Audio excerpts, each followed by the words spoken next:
Рахмет.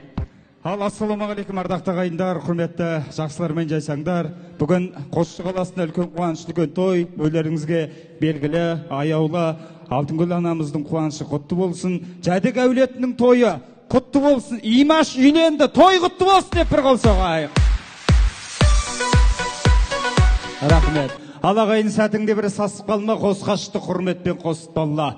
Аталар дайындап ақбатасын, әжелер шашын тасып қолға.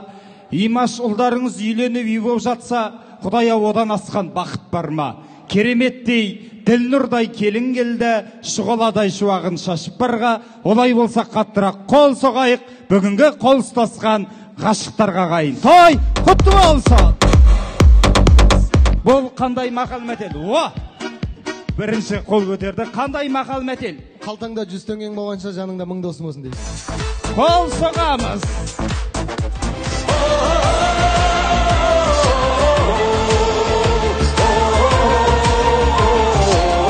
Кім тамақ жасайды? Имаш, ойланып қалдың өтшеті. Сен бұл үйде телефонға кім көп қарайды? Кім асырайды? Кім қарайды? Жәдік әулетінің келіндерін ортаға шақырайық, шай ішеміз. Құрметімізді білдіріп, қошеметімізді соқып қояйық.